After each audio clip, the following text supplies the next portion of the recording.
When I went down to the deli Thursday morning to see if I could borrow an egg for my daily fix of cake mix, I found Plotnick bent over like a boomerang by his griddle.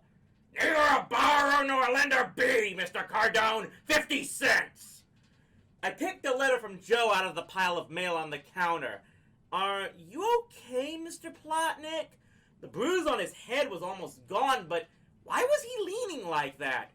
"I'll be okay when you give me my 50 cents. Otherwise, no egg." "But what's with the—" I assumed his crouched position. He scowled from down there. "You want to know what it is? I'll tell you what it is. Mind your own business, that's what it is." But I could tell he was in pain because he was grim and pale, and he was abusing his customers more than usual. And as the day progressed, every time I passed by the deli, our landlord looked a little stiffer and a little more bent over. Finally, at dinner time, when I brought Don and Ferguson to observe the situation, Plotnick had locked up into a miter joint. His tenants were crowded all around him, all sympathy and advice. "What is this, a sideshow? You gonna order or what?" "Mr. Plotnick," reasoned Ferguson, "you're in no condition to be working." "Congratulations, Mr. Peach! You graduated medical school since this morning! Shut up!" But after a long argument, we managed to hustle our landlord out of the deli and into the Camaro for a ride to the hospital. Getting him into the plush bucket seat was a major operation. Bent up like a coat hanger, he perched there, his head pressing against the glove compartment. "I wouldn't buy a car like this for no money," he said, obviously overcome with gratitude at our concern. Plotnick had refused to go and leave the deli unattended, so this was a compromise. Ferguson and Don would drive him to emergency, and I would stay and mind the store for an hour or so. I only made one sandwich, but I managed to serve coffee and soup, hand out bills, and work the cash register. It was definitely easier than trying to keep apartment 2C and its inhabitants in shape. I kind of enjoyed it. The Camaro came back at 8:15, and by then the deli was empty. They got out of the car, first Ferguson, then Don. The picture looked so normal that it took a second for the question to bubble up. "Where's Plotnick?" "He's not coming back," Ferguson announced emotionally. "What? For Peach Fuzz, you jerk!" Don exploded. "What'd you tell him like that for? Yes, he's coming back eventually, but not tonight. And guess whose fault it is? Peach Fuzz's!" "But that doctor said he was okay," I protested. "His head is fine," Ferguson explained, "but he racked up his back. They put him in traction." "But how?" I wailed. "He was perfect just yesterday." "It took a while to stiffen up," Don said unhappily, "but now that it has, he's in for a month." "A month?" My heart gave a lurch. "And it's our fault!" I slumped against the counter. Talk about revenge going sour. We were supposed to be grown men out in the world. How could we have let a kiddie prank get out of hand? Boy, we were big city guys, all right. We were practically a street gang. And now a defenseless old man was in the hospital because of us. My morning was interrupted by the ringing of the deli phone. It was Plotnick. "This is your fault, Mr. Cardone! You come and break me out of here! They've got me tied up like a common criminal, and the doctors won't listen to reason! It's like Russia!" I tried to be soothing. "You'll be all right, Mr. Plotnick. You're not tied up. You're in traction. It's for your back." "What good is health when the world is coming to an end? I'm not a rich man, Mr. Cardone. My tenants pay tiny little rents, and my restaurant barely makes a living as it is." The guilt was eating me up. "Mr. Plotnick," I said, "I never think when I'm emotionally upset. All I knew was we owed this man a hell of a lot more than a box of candy and a gilt well card. Don't worry about the deli. I'll run it. Ferguson and Don stared at me. You! Ha! Came the response over the phone. You wouldn't know a cheese blends from the CN Tower! That did it. I'll have you know I've been doing a lot of cooking lately. I'll be out of business in a week! No, you won't, I snapped with grim deterrence. When you get back, you won't know the place that'll be running so great. I waited for a thank you. Plotnick just said, "Oi!" and hung up. Ferguson whistled. Boy, Jason, you're in for it now. This is a 14-hour-a-day job, no weekends off. I picked up Plotnick's meat fork and shook it at him. Mind your own business, Mr. Peach. We laughed. I was getting the hang of it already.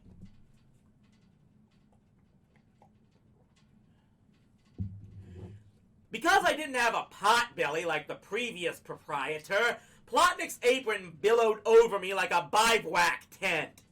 15 minutes after opening, an Andis had found its way to the grill and was on fire. Wayne Gretzky's sister helped me put myself out, and I returned to my eggs, waffles, and pancakes. It took some doing. Some people had to wait a little longer than usual, but I made it through breakfast just fine. I told everybody that Plotnick was on vacation in the Caribbean, and God's grandmother promised to spread the word around the building to back me up. I'm not usually a liar, but my conscience just couldn't handle the real explanation. Would have been better if Plotnick hadn't called long distance from the Caribbean 5 times to talk me through the morning. So, are you having a good time, Mr. Plotnick? How's the weather? You're maybe crazy, Mr. Cardone. I'm hanging here like a barbecued chicken, and you're talking about the weather? Great. Have you been to the beach? No, I haven't been to the beach. Now, listen. When that gangster from the meat company delivers, weigh everything on our scale, not his. And when the baker comes, count all the hot dog buns. He's a criminal. Things quieted down until lunch when a flurry of takeout orders came for deli sandwiches. I just sliced and slapped and wrapped while talking to Plotnick on the phone, which was wedged up against my ear. If my neck and shoulders stayed like that much longer, the hospital was going to have to save a little traction for me. Don't overfill, Mr. Cardone! I can hear you're overfilling! No kidding! You went snorkeling? What a vacation! Look, don't disturb yourself by calling again. The takeout orders tapered off around 2, so I had plenty of time to clean the place up and get ready for the dinner hour. The first customers began trickling in around 4:30, and among them was none other than Root Beer Racinette. He didn't look up, he just mumbled, "Coffee, Plotnick," and crammed himself into our boot. I served him with a flourish, put on my best Plotnick voice and said, "So, Mr. Racinette, you're going to eat or what?" "Hi, Jason, what are you doing here?" Covering for Plotnick for a few days, I said, "You don't look so hot. Something wrong?" "I think I'm getting executive burnout," said Root Beer seriously. "That telescope just isn't doing it for me. I see just as good without it." I suppressed a smile, thinking of the shattered lenses. Root Beer was looking through an empty tube. Excuse me. "Last night really got me down," Root Beer continued sadly. "I discovered this whole new constellation. I mean, it wasn't on any of my star charts. I phoned the Astronomical Society hotline, and right when I was talking, my constellation lit up. It said, 'Goodyear.' That really stressed me out." So we ordered 3 giant dinners and ate them all. "Any dessert?" I inquired, clearing the plates away. It was a joke, but Root Beer nodded vigorously. "Better let me have some of that Cardone Surprise." We don't serve that here," I told him. The giant's face fell. "Really? I was kind of psyched for it." I scanned the deli. There was just root beer, Romeo and Juliet, and a few others who were in the middle of their meals and wouldn't need attention for a while. Watch the cash register. I ran upstairs, grabbed our box of delicious chocolate fudge cake mix, and smuggled it into the deli kitchen. I mixed up a quick batch, stealing frequent tastes for myself, and stuck some in one of Plotnick's tall glass ice cream dishes. We didn't have any strawberries, so I threw in chopped nuts and candy sprinkles and topped the whipped cream off with a cherry. I was amazed. It looked like a real dessert. Root beer went into ecstasy, and the Cardone Surprise was gone in 3 seconds. "Hey!" called Romeo. "Let me have some of what he's having." So I made one for him, too. 2 spoons. "It's fantastic!" Juliet approved. "What is it?" "Trade secret," I said smugly. "I've definitely had this before," said Romeo. I smiled. Who hadn't licked the spoon when Mom baked a cake? "I know this flavor, I just can't place it. Hey, Ernie, you gotta try some of this." He motioned to a man sitting at the counter. I sold 3 more Cardone Surprises, but then we were all out. And I got a great tip from everyone who tried one. For the first time since my previous life as a feeder at Plastics Unlimited, I had cash that I'd earned with my own 2 hands. And I hadn't had to pick up the employment section or make a single call. Not bad. Don got fired from the publishing company. The charge, laziness. But instead of throwing himself into the want ads, he tucked a towel into his waistband and came down to the deli with me. "Doesn't this bring back the good old days of Plastics Unlimited?" he said nostalgically. "You and me working together, peach fuzz nowhere in sight." "Ever been a waiter before?" I interrupted. Don shrugged airily. "How hard could it be? Look, this is Plotnick's business we're running, and we're here because we put him in the hospital. We owe him our best." Don dropped 5 omelets during breakfast alone. The last, which landed on the ugly man's shirt, came while I was on a transcontinental phone call from Plotnick in Aruba. "What was that noise? I know that noise! No, don't tell me! It was a breaking dishes noise!" "Jet skiing? Wow! When they untie me, Mr. Cardone, you better watch out for yourself!"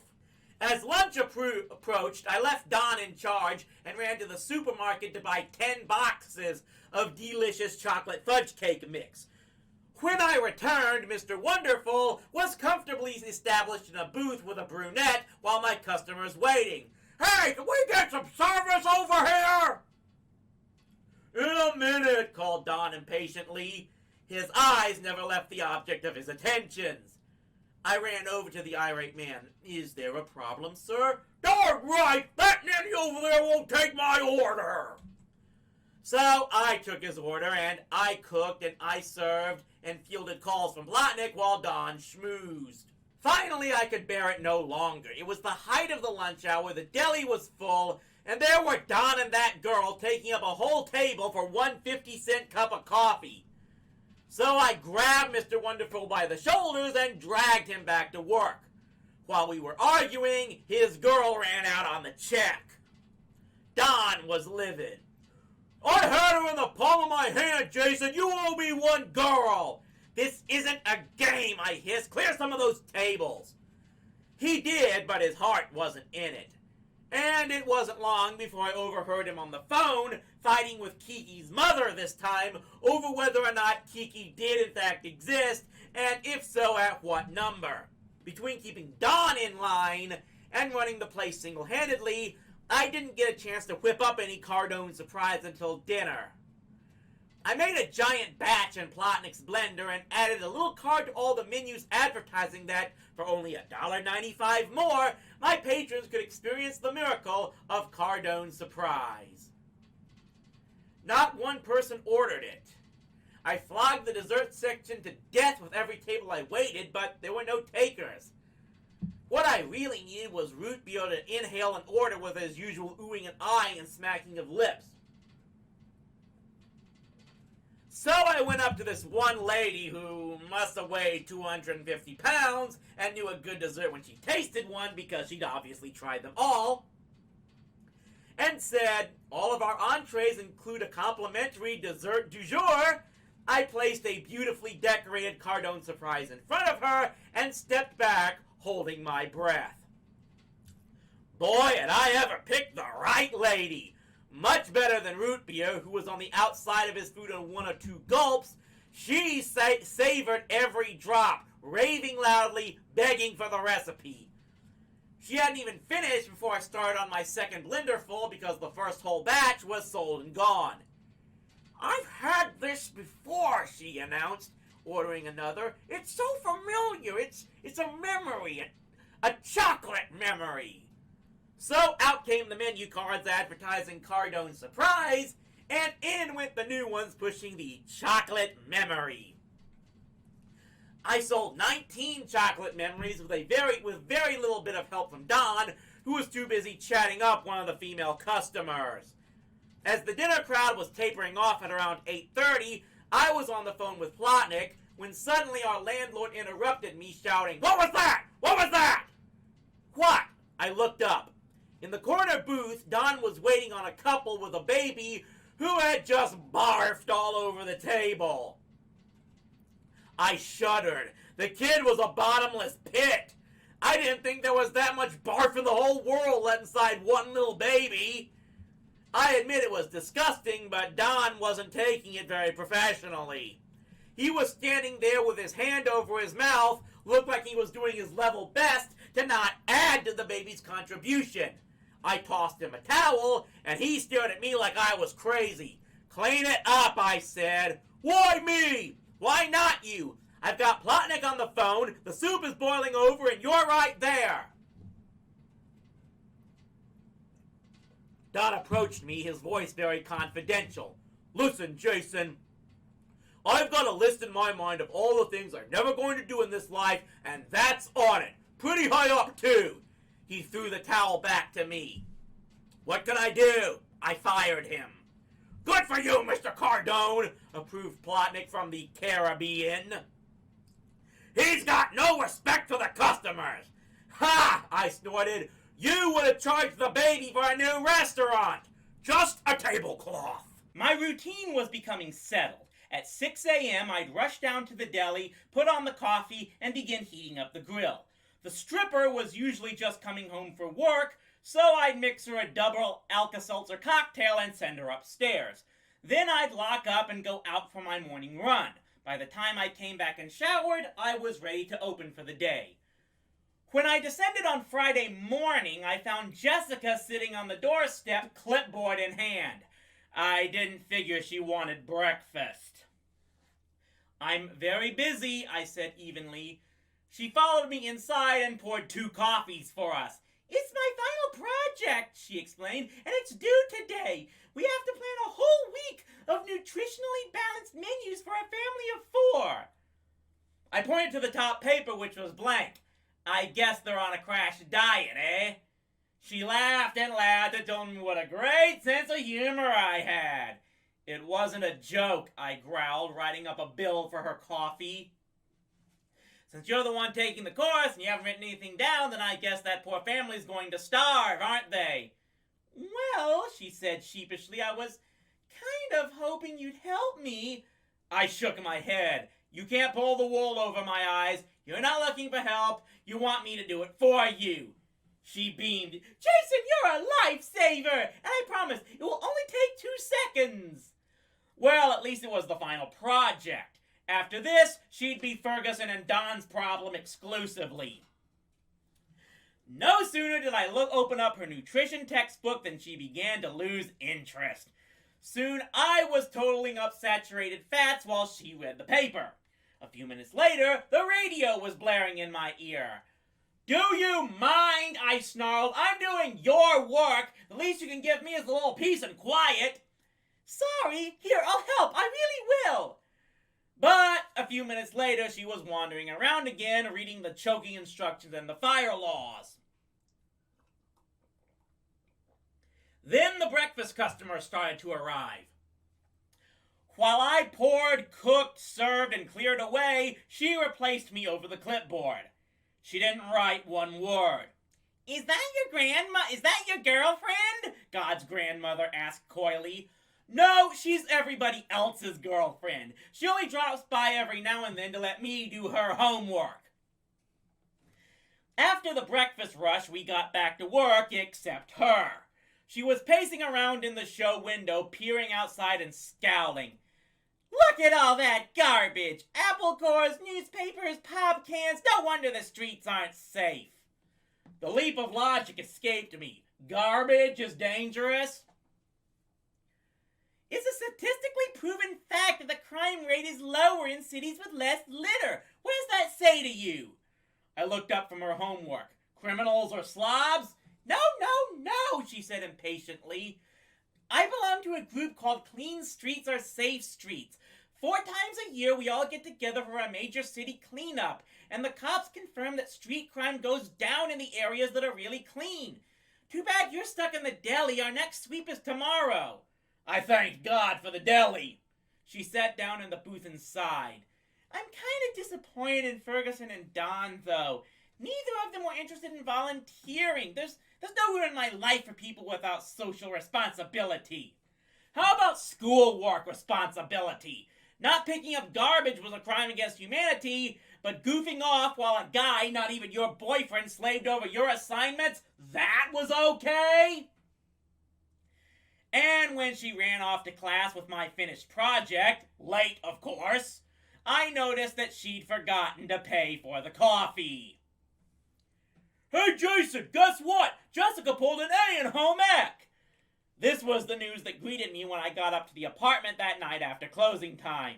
The Peach always did have great timing. I frisbeed the snapshot of Joe and Melina on the beach at Mykonos right at his face. She must have worked like a Trojan, I said acidly. Hey, I thought it was pretty good news, said Don, mystified. I never knew she could cook. Yeah, I replied. She hid that from me, too.